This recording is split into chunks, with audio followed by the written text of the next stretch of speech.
We move now from the House Republican response in Marjorie Greene and Kevin McCarthy to the approaching of the debt ceiling crisis that they're causing for absolute no reason other than to get spending cuts that would also be horrible. We move from that to Lauren Boebert, and she also was on the War Room podcast with Steve Bannon, and we'll start with this moment.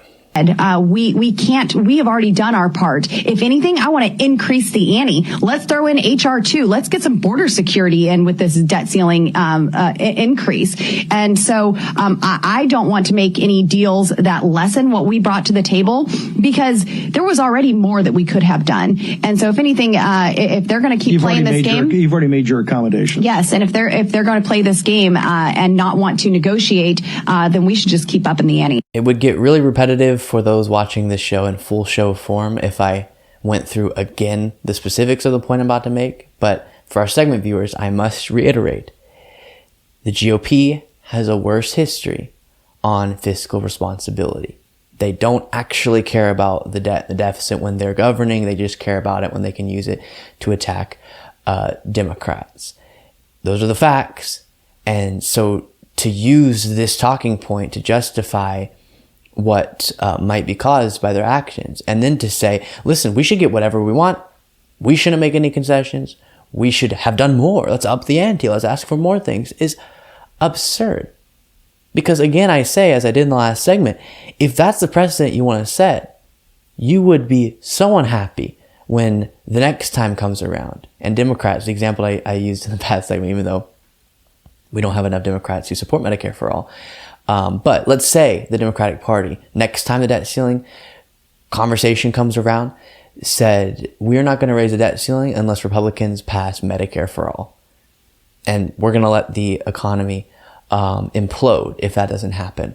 How would Republicans feel about that? It would be bonkers. The response would be bonkers. And yeah, it should be, to using the threat of inflicting severe pain upon millions of Americans to get a policy item that you want by crashing the economy, or the threat of crashing the economy. And that shouldn't be something that people who are supposed to govern responsibly should be doing. But right now, it's what the GOP is okay with, and they're doing it.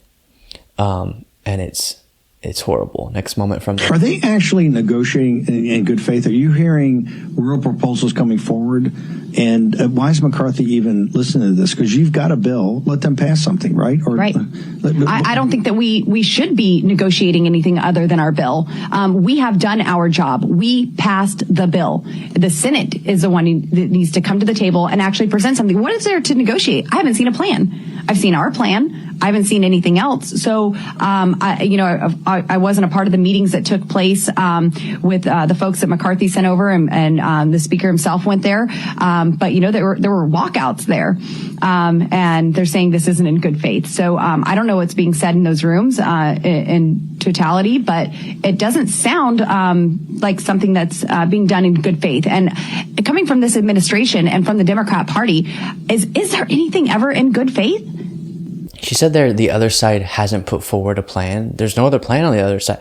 There is. It's called a clean debt ceiling raise, because that is what you do when you're not trying to play with fire, when you're not willing to crash the economy and cause all of that pain. And guess what? That's what was done 3 times. And Republicans were fine doing it 3 times under the Trump administration. But now they want to use it as leverage. It is so disingenuous, as I will continue to say. And one more moment from this interview we'll look at. Do people in your district agree with that? Would they like to see what this financial crisis is about? Absolutely. This federal government needs to be much more transparent than it's been in the past. I'm grateful that we have the gavel to have actual oversight, but there has to be transparency for the American people, rather than just gaslighting on media all the time and on the news all the time. That's all that has been taking place for years now.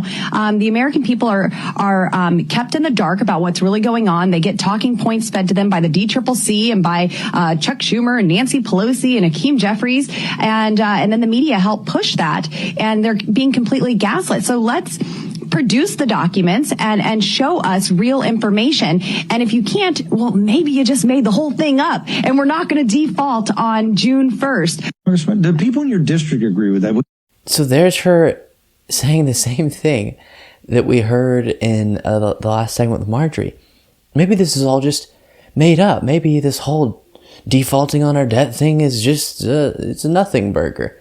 Now, I'm sure there's a chance, even though much smarter people than me, actual experts on the subject, say indeed June 1st is the day, including Janet Yellen. But whatever exact moment in time that you would classify as us defaulting on our debt is irrelevant. In the very near term, in the coming days, we're going to default on our debt if we don't raise the debt ceiling and don't have the ability to continue fulfilling all of our financial obligations. That's not something we want to happen. I don't know why this became all of a sudden, multiple people, the talking point. And just to make this point very clear, here's a compilation of multiple House Republicans saying this, downplaying the significance of a possible debt ceiling crisis here.